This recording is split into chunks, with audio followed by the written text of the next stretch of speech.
Hello friends, how are you. तो हम पढ़ रहे थे अपना त्रिविम रसायन लेसन 12th केमिस्ट्री का। आज हम पढ़ेंगे ज्यामिति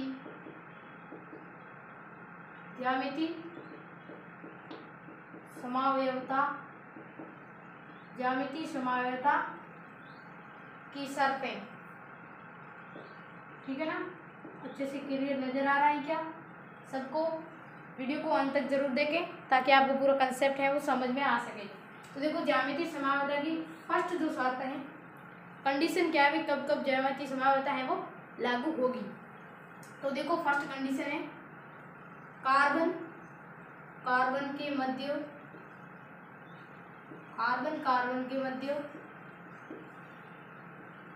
बंधित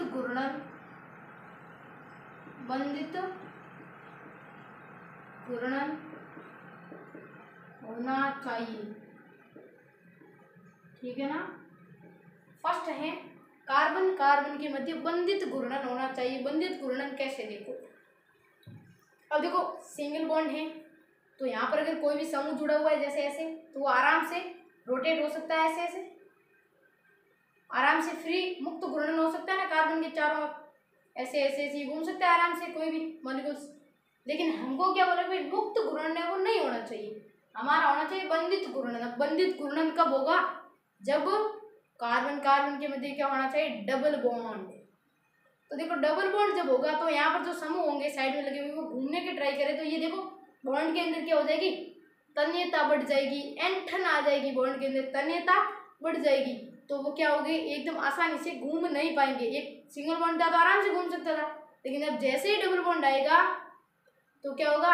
इसके अंदर एंटन आ जाएगी, ये घूम नहीं पाएगा। तो हमें बोला भी कार्बन के मध्य क्या होना चाहिए? बंधित घूर्णन होना चाहिए। कैसा घूर्णन? बंधित घूर्णन। अब देखो, बंधित घूर्णन किस किस में होता है? देखो, एक तो एल्कीन में होता है, एल्केन में नहीं होता, सिंगल बॉन्ड होता है उसमें, तो एल्कीन में होता है। और एक ऑक्सिन, ठीक है ना, ऑक्सिन में होता है। और एक होता है एजो यौगिकों में। ठीक है ना, इसके बारे में हम डिटेल से पढ़ेंगे अभी। एजो यौगिकों अब इनमें कैसे होता है वो अभी हम पढ़ते हैं आगे। और किसमें होता है? साइक्लो। तो साइक्लो कंपाउंड होते हैं, उनमें भी क्या होता है? बंधित घूर्णन। क्योंकि देखो रिंग होती है तो समूह घूमने की ट्राई करेंगे तो रिंग में भी तो एंटन आएगी। रिंग भी क्या होती है? तनन सामर्थ्य होती है, उसमें भी रिंग में भी एंटन आती है। तो साइक्लो जो यौगिक है उसमें भी क्या होता है? बंधित घूर्णन होता है। अब देखो, ये तो हो गया बंधित घूर्णन की बातें। अब यहाँ पर एल्कीन का मतलब आप समझ गए होंगे, कार्बन के मध्य डबल बॉन्ड। अभी ऑक्सिन नाम की चीज है, ये क्या होता है?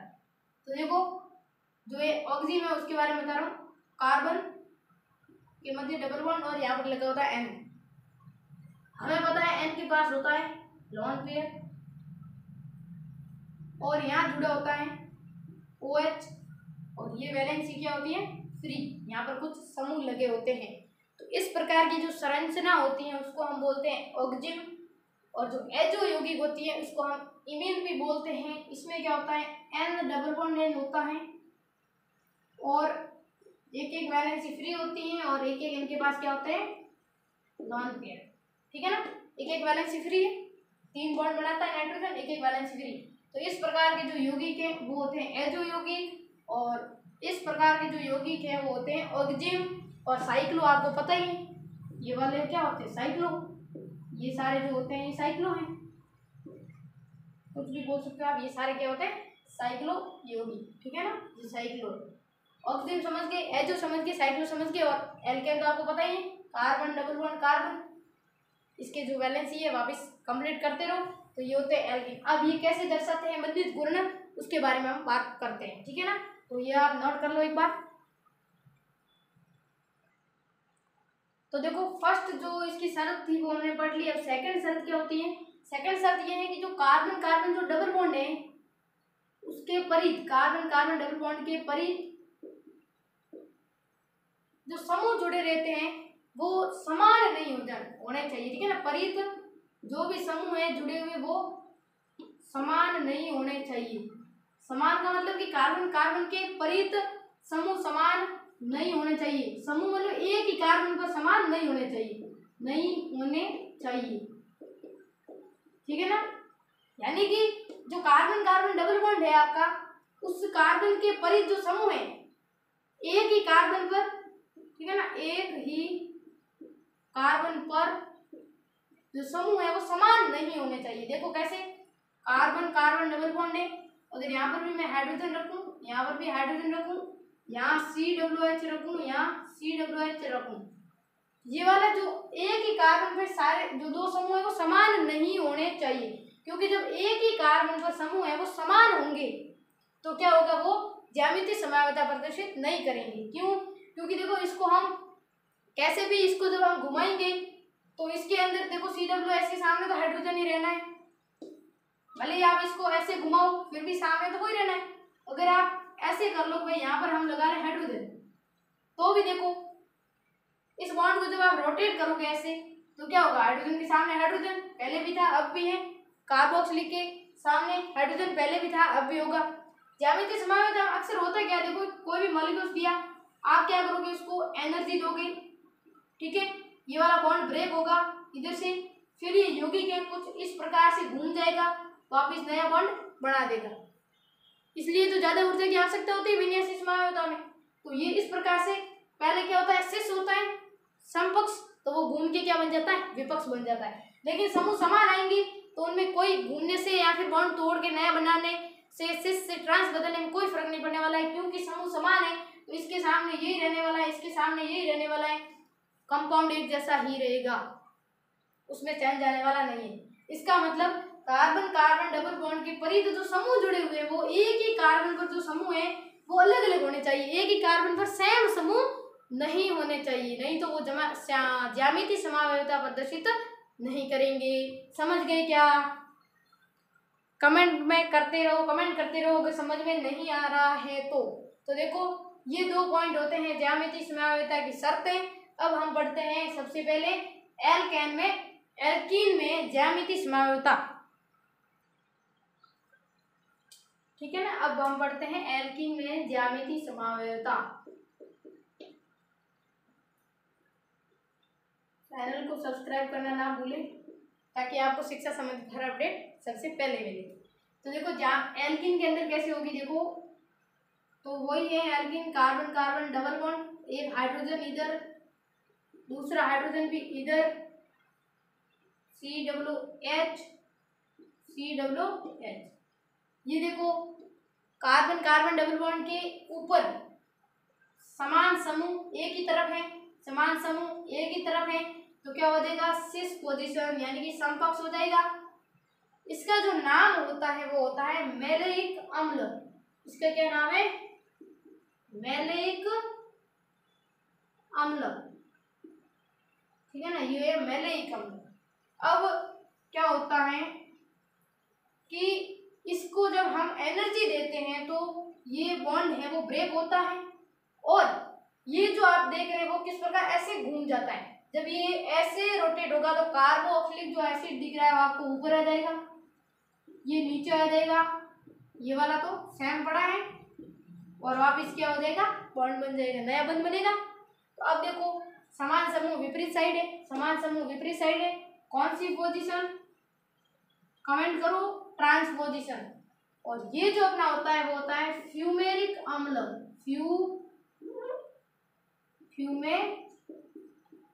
फ्यूमेरिक अम्ल, कौन सा, फ्यूमेरिक अम्ल। तो देखो भाई अणुसूत्र समान है, संरचना भी समान है, लेकिन क्या हो रहा है, यहाँ पर अणुओं का विन्यास अलग अलग है, यहाँ पर भी कार्बन कार्बन के परित अणुओं का विन्यास अलग है। तो यहाँ पर समान समूह सेम साइड है, एक ही तरफ है, तो मैलेइक अम्ल और सिस पोजीशन हुई, और समान समूह विपरीत साइड है, ट्रांसपोजिशन और फ्यूमेरिक अम्ल बोलते हैं इसको। तो ये होती है एल्कीन में ज्यामितीय समवायता, ठीक है ना। अब हम पढ़ते हैं ओक्जिन में ज्यामितीय समवायता, तो इसको आप नोट कर लो। अब बढ़ते हैं ओक्जिन में ज्यामितीय समवायता। सबसे पहले तो हम ऑक्सिजन का निर्माण एल्डोक्सिम और कीटोक्सिम बनाएंगे, फिर उसके अंदर पढ़ेंगे। देखो सबसे पहले हम क्या करेंगे, जो अपना एल्डिहाइड है जैसे कि कार्बन, और यहाँ पर एक R समूह ले लेते हैं, और यहाँ पर ये H समूह और ये, ठीक है ना, इसको क्या बोलते हैं, एल्डिहाइड समूह, ठीक है ना। एल्डिहाइड समूह की हम रिएक्शन करवाते हैं हाइड्रोक्सी एमीन, ठीक है ना। हाइड्रोक्सी एमीन यानी कि NH2OH, इसको क्या बोलते हैं, हाइड्रोक्सी एमीन, ठीक है ना। जब इसकी रिएक्शन हाइड्रोक्सी एमीन से करवाते हैं तो हमें क्या प्राप्त होता है, कीटोक्सिम, सॉरी एल्डोक्सिम, क्या प्राप्त होता है, ये क्या है अपना एल्डिहाइड, ठीक है ना। आराम से देखना, एकदम क्रिस्टल क्लियर होगा आपका कंसेप्ट। तो देखो यहाँ पर ये कार्बन कार्बन डबल बॉन्ड, यहाँ ऑक्सीजन की विद्युत ऋणता ज्यादा है तो इसके ऊपर डेल नेगेटिव, कार्बन के ऊपर डेल पॉजिटिव आ जाएगा। यहाँ पर देखो ऑक्सीजन की विद्युत ऋणता ज्यादा है तो ये वाला अपने बॉन्ड, इस बॉन्ड के इलेक्ट्रॉन इधर साइड जाएंगे, इसके ऊपर क्या हो जाएगा, डेल नेगेटिव, इसके ऊपर डेल पॉजिटिव।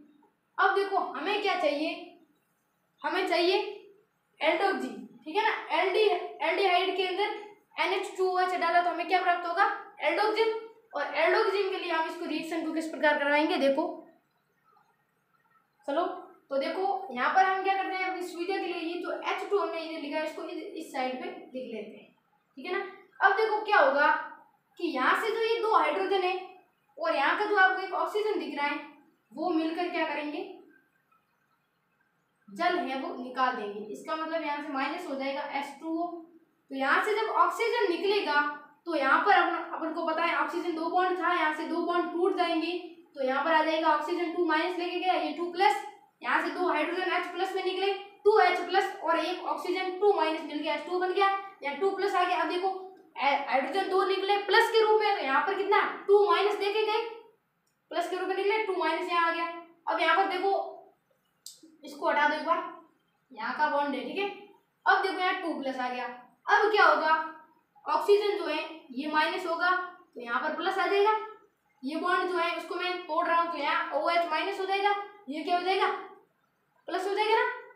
तो अब देखो क्या होगा, यहाँ पर जो 2 माइनस पड़ा और 1 प्लस पड़ा है तो कुल मिला के संतुलित होकर क्या बच जाएगा, 1 माइनस बच जाएगा। तो अब देखो क्या होगा, यहाँ से जल निकल जाएगा और यहाँ पर देखो R C और ये H पड़ा है, यहाँ पर देखो 2 प्लस है और यहाँ पर नाइट्रोजन है, इसके पास क्या है, माइनस है, तो ये बॉन्ड बनेगा। अब यहाँ पर ऑक्सीजन, इसके पास एक और प्लस है, अब नाइट्रोजन क्या करेगा, यहाँ से ये जो अपना OH है वो पड़ा है और यहाँ पर नाइट्रोजन देखो, यहाँ पर पहले अपने क्या आया था 2 माइनस आया था, ठीक है ना। तो ये वाले बॉन्ड है उसको अपन को शिफ्ट नहीं करना है, 2 माइनस रखते हैं सीधा, तो ये क्या होगा 2 प्लस 2 माइनस डबल बॉन्ड बन जाएगा और यहाँ पर OH पड़ा है और नाइट्रोजन के पास एक लॉन पेयर पड़ा है, जल निकल गया। तो ये वाली जो होती है संरचना उसको हम बोलते हैं एल्डोक्सिम, ठीक है ना। मुझे पता है आप थोड़ा कंफ्यूज हो, यहाँ पर मैंने कुछ गड़बड़ किया है, गड़बड़ कुछ नहीं किया। देखो वापस देखो, ये जो कार्बन के पास डबल बॉन्ड ऑक्सीजन था और H2NOH था, ठीक है ना। तो पहले हमने ये बॉन्ड ब्रेक कर दिया था, जबकि ये बॉन्ड ब्रेक नहीं करना है। तो यहाँ पर देखो H2 यानी कि 2H प्लस के रूप में निकले, तो यहाँ पर नाइट्रोजन के ऊपर 2 माइनस आया, यहाँ से ऑक्सीजन 2 माइनस के रूप में निकला, कार्बन के ऊपर 2 प्लस आ गया। अब इस 2 प्लस और इस 2 माइनस दोनों ने मिलकर क्या कर दिया, डबल बॉन्ड का निर्माण करके ये इस प्रकार का फिनोमिना बनाया जिसको हम बोलते हैं एल्डोक्सिम। इसके अंदर भी क्या होती है, ज्यामितीय समता होती है। इसी प्रकार जब हम यहाँ पर H की जगह एक R समूह लेते हैं तो उसको हम बोलते हैं कीटोन। एक R लिया तो एक R डैश ले लेते हैं, ठीक है ना। तो यहाँ क्या हो जाएगा, R डैश हो जाएगा और ये फिनोमिना आ जाएगा, इसको हम क्या बोलते हैं, कीटोक्सिम। ये क्या हो जाएगा, कीटोक्सिम। तो ये भी क्या होता है, ज्यामितीय समता प्रदर्शित करता है, क्योंकि इनके अंदर भी क्या होता है, बंधित घूर्णन होता है। कार्बन और नाइट्रोजन के बंधित जो बॉन्ड है उसके अंदर बंधित घूर्णन होता है, इसके कारण ये दोनों ज्यामितीय समता प्रदर्शित करते हैं। अब वहां पर हम क्या बोलते थे कि भाई समान समूह एक साइड हो तो क्या होते थे, सिस, और समान समूह विपरीत साइड होते तो क्या होते थे, ट्रांस। लेकिन यहाँ पर उसको हम सिस और ट्रांस ना बोलकर क्या बोलेंगे, सिन और एंटी। जब सिस पोजीशन होगी तो उसको यहाँ पर क्या बोलेंगे, सिन। जब ट्रांस पोजीशन होगी तो यहाँ पर क्या बोलेंगे, एंटी, ठीक है ना, समझ गए। जब इसमें देखो समान समूह कैसे, देखो जब ये नाइट्रोजन पे जो हाइड्रोक्सी समूह लगा है OH, और यहाँ पर कोई एक हल्का समूह आएगा, ठीक है ना, लाइट समूह, हल्का समूह आएगा। जब OH और एक हल्का समूह दोनों कार्बन बन के एक साइड हो तो उसको हम बोलेंगे सिन, और OH और हल्का समूह दोनों विपरीत साइड में हो तो उसको क्या बोलेंगे, एंटी, ठीक है ना। यहाँ पर देखो OH और R, ठीक है। तो अगर यहाँ पर H होता, ये वाला फिनोमिना, तो ये क्या होता, OH और H विपरीत साइड है तो एंटी होता। लेकिन अब यहाँ पर R है, R डैश, ठीक है। ये वाला एक बार आप उतार दो, तो देखो इनमें देखो जो OH समूह है हल्का समूह, इसके साथ हाइड्रोजन हल्का समूह है, तो नाइट्रोजन के ऊपर लगा हुआ OH और हल्का समूह बॉन्ड के एक तरफ है, तो ये क्या हो जाएगा अपना सिन, ठीक है ना। अब देखो हल्का समूह और ये हल्का समूह दोनों क्या है, विपरीत साइड है, तो ये हो जाएगा एंटी। मतलब हल्के समूह एक साइड हो तो सिन, हल्के समूह विपरीत साइड हो तो एंटी। तो ये था आज का लेक्चर, मिलते हैं नेक्स्ट लेक्चर में। ऑल दी बेस्ट, पढ़ते रहिए।